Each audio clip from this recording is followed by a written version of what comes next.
Salut tout le monde, pas la peine de me faire remarquer que je parle du nez aujourd'hui, je sais. S'il y a un personnage de fiction que j'admire tout particulièrement, c'est bien Will Coyote. Je veux dire, pensez-y, indépendamment d'être la métaphore idéale du mythe de Sisyphe, on parle là d'un personnage qui passe son temps à poursuivre un objectif a priori impossible, c'est-à-dire attraper un satané volatile à la vitesse avoisinant les 444 km/h, sans compter ses boosts d'accélération soudains. Il pourrait faire tellement plus dans la vie, surtout si c'est pour s'en mettre plein la panse. Compte tenu de tout ce qu'il commande, ça m'étonnerait qu'il n'y ait pas au moins un produit Acme qui pourrait lui filer de la bouffe facilement. Parce que c'est sans parler du fait qu'il échoue toujours, pris de court par la vitesse du bip bip ou sa chance un peu trop abusée, entre autres choses. Et quand c'est pas juste un échec, ça se retourne violemment contre l'envoyeur. De quoi en décourager plus d'un au bout de quelques essais. Mais est-ce qu'il renonce à essayer de capturer le Zozio pour autant? Non monsieur ou madame. Même s'il ressort amoché ou salement humilié de son dernier coup, il se relèvera toujours pour penser au suivant et le mettre à exécution. Et je pense qu'on devrait beaucoup apprendre d'un gars comme lui.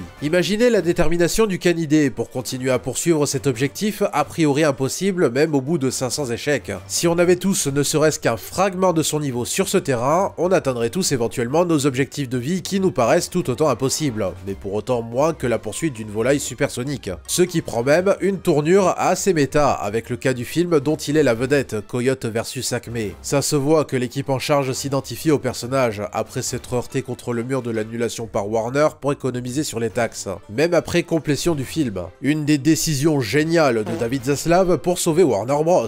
Ah, on peut vraiment dormir sur nos deux oreilles grâce à ce milliardaire absolument clairvoyant. Faut avoir confiance en lui quoi, parce que grâce à des décisions comme ça, Warner est certain d'avoir un avenir radieux. Bref, après quoi, à force de détermination de l'équipe, de soutien des fans et d'appels hargneux d'autres cinéastes qui refusent de bosser avec Warner après un coup pareil, le film sort potentiellement du coffre-fort tandis qu'il est en quête d'être vendu à un autre distributeur. Coyote Leaves, bitch.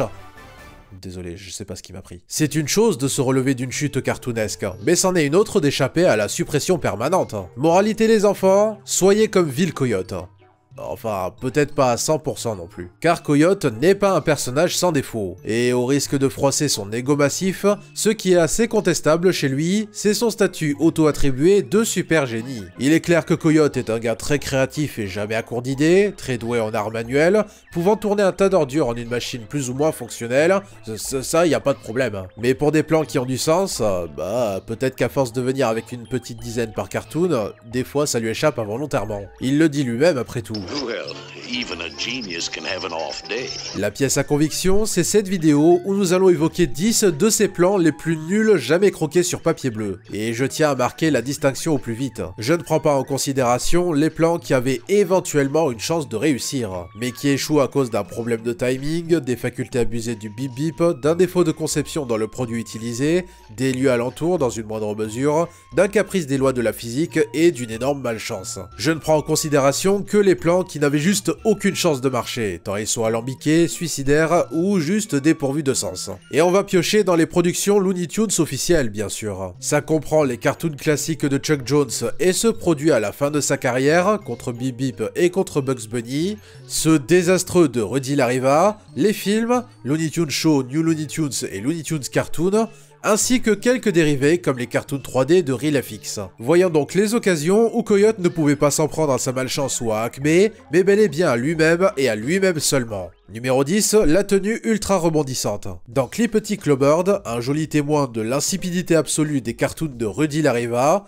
Coyote se procure un kit de chimie pour concocter diverses mixtures visant à capturer Bip Bip avec panache. Certaines de ses créations peuvent conceptuellement marcher, encore qu'il s'est déjà fait avoir avec la peinture invisible par le passé, juste d'une manière différente. Par contre, j'excuse moyennement la tenue rebondissante. Avec ça, Coyote se la joue comme la super balle de Gaston Lagaffe et s'enduit de cette texture pour se propulser dans tous les sens à une vitesse élevée. Admettons l'idée, mais en dehors du fait qu'il faut passer plus de temps à se demander où est-ce que ça va te propulser avant que ça ne s'arrête, dans l'éventualité que ça s'arrête de base, c'est clairement un plan idiot à exécuter dans un lieu aussi brut que le désert et ses canyons. Oscillant entre falaises escarpées et plaines plates d'où tu ne peux pas tourner avant de te précipiter dans un fossé, ça et le fait que le moindre mouvement te propulse très loin très vite, c'est pas ouf quoi. Je suis un peu indulgent avec les plans du Coyote qui échouent à cause de la topographie des lieux. Mais bon, quand tu chasses le Bip-Bip dans le même endroit depuis des années, faut réfléchir à 2 fois aux plans qui ne se prêtent clairement pas à l'environnement alentour. Je suis moins indulgent avec ces plans-là. Numéro 9, l'esquí à roulette. Comme le précédent, ce plan reste assez bas dans la liste car encore une fois, c'est un plan dont le caractère défectueux doit beaucoup trop à l'environnement du désert sud-américain. Dans Lickety Splat, Coyote se procure une paire de skis montés sur roulette et s'élance du haut d'une pente pour foncer à toute allure vers le Bip-Bip. Sauf que si ça fait illusion pour un temps, vient le moment où il s'agit de passer un virage, ce qui est absolument impossible à faire dans sa condition. Et pareil, à force de chasser Bip-Bip sur cette satanée route, il doit bien savoir qu'elle est pleine de virages salauds de ce calibre. Des virages qui n'ont aucune barrière pour t'empêcher de tomber dans le ravin juste à côté. La meilleure éventualité, ça aurait été si Coyote avait réussi à attraper Bip-Bip en ligne droite avant de tomber sur le moindre virage, ce qui requiert un certain sens du timing. D'ailleurs, ce plan prend pour tous les autres plans du Coyote qui, dans le même ordre d'idées, ne prennent pas en compte les virages sur la route. Je sais bien qu'on dit qu'il faut essayer encore et encore après un échec, mais des fois faut pas pousser non plus, il s'agirait de prendre du recul pour voir où il est le problème. Numéro 8, le camouflage pavé de route. L'idée du camouflage n'est pas forcément débile en soi, même si dans un désert sud-américain, tu n'as pas l'occasion de te camoufler en beaucoup de choses, donc faut que ça marche avec le peu que tu as. Camo Coyote est une suite de gags basés sur le coyote déguisé en un élément particulier de cet environnement. Un rocher, un cactus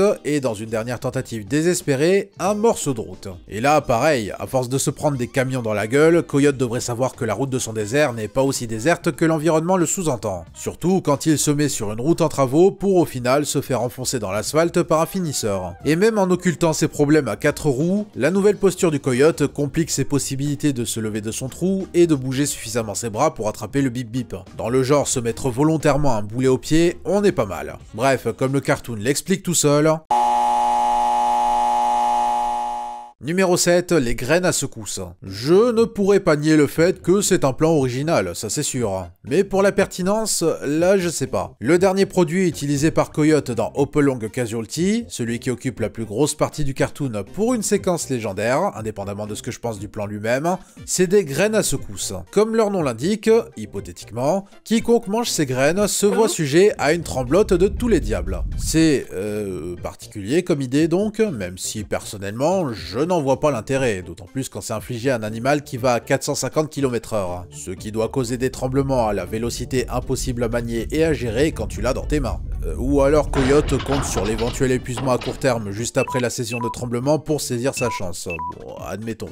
Bref, je ne sais pas trop quel était le but, mais ce qui joue le plus en la défaveur du plan de toute façon, c'est que... ça marche pas sur les Bip-Bip, tout simplement. S'agirait de lire les notices avant d'utiliser un produit evil. J'excuse quand tu ne sais pas qu'un Bip-Bip ça ne boit pas, mais pas un truc littéralement indiqué sur le flacon employé. Mais bon, au moins, la séquence qui suit est exceptionnelle. Merci Jones et Ken Harris pour l'animation. Numéro 6, n'importe quel plan comprenant des aimants. C'est un classique qui a toujours échoué, et pourtant, Coyote s'évertue à le réutiliser en permanence. La tactique, Coyote agrémente des graines pour oiseaux de quelques petites billes de plomb pour que Bip-Bip les avale, et utilise un aimant pour l'attirer vers lui ou pour être attiré vers Bip-Bip. À sa décharge, le plan échoue à chaque fois pour une raison différente, mais toujours relié au même problème. Même dans le désert, plein d'autres trucs sont susceptibles d'attirer l'aimant, de manière plus importante que quelques petites billes de plomb. Les parties magnétiques d'un camion, ou pire encore d'un train en mouvement, viennent tout particulièrement en tête. Et c'est pas ça qui manque même dans ce désert sud-américain. Le pire cas reste pourtant le super aimant dans Compressed Air, un cartoon opposant non pas Bip-Bip au Coyote, mais Bugs Bunny. Déjà que Bugs Bunny est moins prompt à se faire avoir par un aliment métallique que le Bip-Bip, alors en plus, t'es mal à taille de l'aimant. Je veux bien qu'il veuille garantir les chances d'attirer Bugs chez lui, mais quand tu vois tout ce qu'il finit par attirer chez lui de manière prévisible, tu te dis qu'il n'a que ce qu'il mérite, ce couillon. Bref, Coyote... arrête avec les aimants. Numéro 5, les clones. Ne vous laissez pas impressionner par le caractère a priori ingénieux de ce plan au début. Parce que, oui, conceptuellement, ça a l'air absolument parfait comme plan. Dans Multiply and Conquer, Coyote conçoit une machine pour se cloner en plusieurs exemplaires, afin d'avoir des mains supplémentaires pour l'aider à exécuter quelques plans un peu techniques mis à mal par la vitesse du Bip-Bip. Oui, ça paraît très bien pensé, et le mieux, c'est que ça marche pour de vrai. Lors d'une séquence, Bip-Bip se retrouve réellement pris au dépourvu par un piège de Coyote exécuté par lui et ses clones, chacun s'occupant d'une partie de ce piège. Alors, il est où le problème, vous me direz? Eh bien, pensez-y un instant. Il fait comment Coyote pour donner compensation à ses propres clones qui ont autant envie de manger le Bip-Bip que lui? Eh ben il le fait pas, et fatalement ça tourne en bagarre de clones permettant aux Bip-Bip de s'échapper de leurs mains. Eh oui, des fois ça tient à ces petits paramètres qui ne paraissent pas essentiels, mais qui le sont. Encore que peut-être que s'il avait pensé à cloner le Bip-Bip pour en donner un à chacun de ses clones, je dis pas. Mais ça n'a traversé l'esprit de personne. Dommage, on était à ça près. Faut apprendre à mieux se connaître soi-même avant de se lancer dans une telle entreprise. Numéro 4, le costume de Superman. Des fois, il n'y a pas 36 façons d'expliquer pourquoi un plan est nul. Et celui-là, c'est hyper simple. Provenant du tout premier cartoon du duo, Fast and Furious, ce plan voit Coyote se procurer un costume de Superman dans l'espoir de s'envoler avec dans les airs pour chasser Bip-Bip tel un prédateur aérien. Sauf que l'habit ne fait pas le moine et Coyote l'apprend de la manière forte. Parce qu'avoir un costume de Superman ne fait pas de toi, Superman. Le timing du gag m'écroule de rire à chaque fois, mais un plan débile reste un plan débile. Coyote réitérera éventuellement ce plan dans G-Wiz, têtu comme il est, même avec un costume différent et certainement plus aérodynamique. Et au début, on dirait qu'il se dirige vers la même chute littérale et figurative, sauf que le costume enfilé vole bel et bien. On passe ainsi d'un des plans les plus nuls à un de ses meilleurs plans. C'est dommage qu'il échoue quand même à cause de l'arrogance du Coyote dans sa nouvelle position et son manque d'attention. La troisième fois sera la bonne peut-être.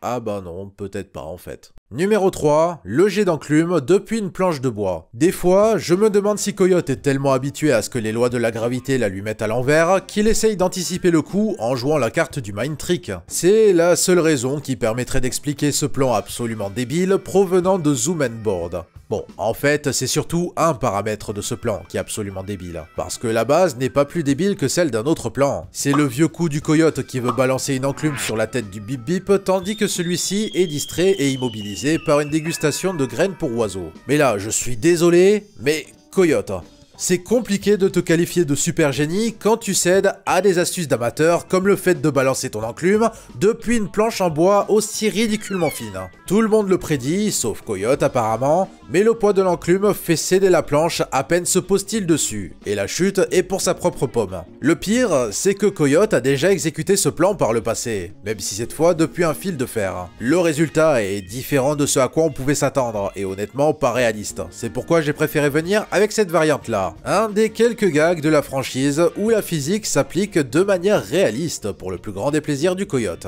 Numéro 2, le casque à roulettes. Pourquoi faire simple quand on peut faire compliqué? C'est probablement ce que s'est dit Coyote quand il a croqué ce plan sur sa feuille bleue. Dans Wa Bigone, peut-être par une soudaine poussée d'adrénaline, Coyote entreprend de rattraper Bip-Bip en roulant la tête en bas à l'aide d'un casque de cirque agrémenté d'une petite roue au sommet, le tout en descendant d'un câble. Je tiens à dire que le gag est absolument génial et un de mes préférés de la franchise. Car on a ce magnifique contraste entre Coyote qui se donne tout ce mal pour se tenir en équilibre et qui galère pendant plusieurs glorieuses secondes magnifiquement animé par Ken Harris, le tout sous un roulement de tambour intense, et la chute complètement nulle au timing parfait. Grande démonstration du génie de Chuck Jones quand ça revient à ses cartoons qu'il ne traite pas par-dessus la jambe malgré les apparences de bêtes suites de gags. Par contre, le plan lui-même est clairement inexcusable. Et je ne sais pas si j'ai tant besoin d'expliquer pourquoi. Même si clairement, le simple fait que Coyote soit inexpérimenté, comme le montre le fait qu'il mette une bonne vingtaine de secondes à se tenir en équilibre, permettant à Bip-Bip de prendre une distance pas rattrapable le temps qu'il soit occupé avec ça, je pense que ça s'explique tout seul. Et là, c'est en excluant le fait qu'en plus de rouler la tête en bas, il roulerait dans le sens opposé à celui dans lequel il regarde. On est à quel niveau d'absence absolue de praticité là, vraiment? Et tout ça en admettant qu'encore une fois, il pourrait gérer les virages comme un chef. Ah, et pour enfoncer le couteau dans la plaie, après avoir cédé, le câble atterrit sur une ligne électrique et son extrémité tombe sur le Coyote déjà dans son trou, l'électrocutant au passage. Un bon foiré à tous les étages. Numéro 1, le goudron et les plumes. Quand j'ai pitché cette idée de vidéo et que j'ai commencé à refaire le tour de tous ces cartoons Bip-Bip et Coyote, tout en me demandant si j'allais parvenir à tomber sur 10 plans correspondant aux critères de la liste, je savais pourtant déjà que celui-ci serait tout en haut et allait le rester. Autant les plans précédents, je peux relativement voir ce que le Coyote espérait faire avec, autant là, vraiment je n'explique pas. Je n'ai aucune idée du résultat qu'il espérait. Déjà petit, je trouvais ce plan vraiment trop nul, alors que petit, on accepte n'importe quelle connerie que l'on voit à la télévision tellement on est bête. Enfin, moi du moins. Dans Guided Muscle, Coyote se procure une machine pour projeter du goudron et des plumes sur Bip-Bip. J'ai vraiment besoin d'ajouter quelque chose. La nullité du plan ne tient pas dans la chute qui est finalement assez indépendante, même si prévisible. C'est juste que... du goudron et des plumes sur un bip bip. Un volatile tartiné de plumes. Je suis peut-être idiot, je suis même très certainement idiot, mais est-ce que quelqu'un peut m'expliquer l'intérêt du plan s'il y en a un? Même Bip Bip lui-même se sent obligé de souligner l'évidence du fait qu'il ait déjà des plumes. J'admets que le gag me fait rire tant il est absurde de bout en bout, y compris le fait que Coyote lise un manuel complet titré Comment goudronner et emplumer un Bip Bip, 10e édition, mais encore une fois, on juge les plans en tant que tels ici. Et en tant que plan en tant que tel, c'est l'évident numéro 1. Au moins, l'humiliation quand son plan se retourne contre lui embarrasse moins vu que le plan est humiliant de base. Mais malgré tous ces plans tristement pathétiques, Will Coyote demeure un personnage que j'admire particulièrement et qui est capable de grandes choses. La preuve, il aura peut-être pas réussi à choper ce satané volatile, mais il est peut-être la clé pour faire tomber un grand empire, dans son film comme en dehors. Si ça c'est pas la preuve que c'est l'un des toons les plus puissants, je veux bien savoir ce que c'est. On espère qu'on pourra finalement voir son film, ce serait la plus belle de ses victoires. En attendant, on se retrouve lors de la prochaine chronique. Ciao! Vous prenez un crayon et vous tracez un beau plan détaillé. Vous fixez dès maintenant là l'endroit où le rocher doit tomber. L'oiseau ne pourra pas m'échapper, car tout a été bien calculé. Jusqu'au moindre bout d'élastique, j'ai supprimé tout.